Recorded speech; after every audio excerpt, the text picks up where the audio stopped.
সিংগাপুৰৰ metro' ট্ৰেইনৰ photo ব্যৱহাৰ কৰি ভাৰতত প্ৰচাৰ চলাইছে বিজেপিয়ে। ভাৰতৰ 20খন চহৰত মেট্ৰ' ট্ৰেইন সেৱা উপলব্ধ বুলি দাবী কৰি এখন পোষ্টাৰৰ জৰিয়তে সামাজিক মাধ্যমত প্ৰচাৰ চলাইছে বিজেপিয়ে।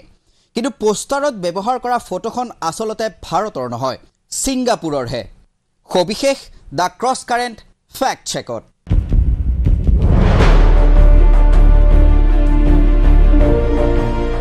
এখন বিশেষ পোষ্টাৰত প্ৰধানমন্ত্ৰী নৰেন্দ্ৰ মোদীৰ ফটো আৰু পাছফালে কিছুমান মেট্ৰ' ৰেলৱে লাইনৰ ছবি। পোষ্টাৰখনত কোৱা হৈছে যে 2014 চনত দেশৰ 5খন চহৰত মেট্ৰ' সেৱা উপলব্ধ আছিল আৰু 2024 চনত মেট্ৰ' সেৱা উপলব্ধ দেশৰ 20খন চহৰত। এই পোষ্টাৰখন বিজেপিৰ বিভিন্ন ৰাজ্যিক শাখা অথবা জিলা শাখাৰ সামাজিক মাধ্যমত শ্বেয়াৰ কৰা হৈছে। পশ্চিমবংগ বিজেপিৰ আনুষ্ঠানিক টুইটাৰত এই পোষ্টাৰখন শ্বেয়াৰ কৰি লিখা হৈছে, কৰ্মসংস্থাপন যদি বঢ়া নাই তেন্তে ভাৰতৰ চহৰে চহৰে কেনেকৈ মেট্ৰ' পৰিষেৱা বিয়পি পৰিল। কংগ্ৰেছ বলবে আৰু বিজেপি কৰবে। এই পোষ্টাৰখন ত্ৰিপুৰা বিজেপিৰ টুইটাৰকে আদি কৰি কেইবাগৰাকী বিজেপি নেতাকৰ্মীৰ সামাজিক মাধ্যমত শ্বেয়াৰ কৰা পৰিলক্ষিত হৈছে। বিজেপিয়ে পোষ্টাৰখনত সংলগ্ন কৰা প্ৰধানমন্ত্ৰী নৰেন্দ্ৰ মোদীৰ ফটোখন ঠিকেই আছিল, কিন্তু প্ৰধানমন্ত্ৰীৰ পাছফালে ব্যৱহাৰ কৰা মেট্ৰ' ট্ৰেইনৰ ফটোকেইখনক লৈহে এতিয়া সৃষ্টি হৈছে বিতৰ্কৰ।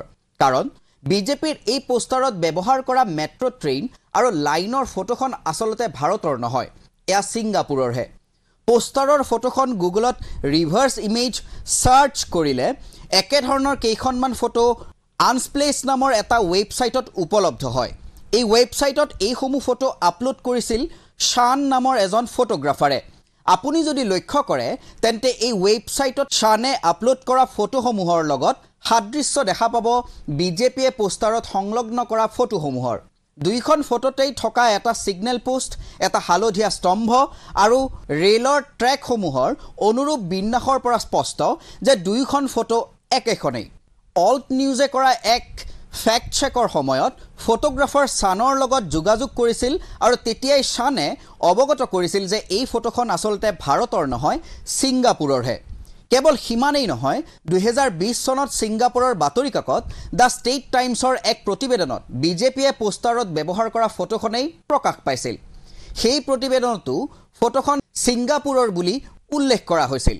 মই সুদৰ্শন কৌশিক শৰ্মাই বিদায় মাগিছোঁ। আপোনালোকে চাই আছিল the cross current fact check.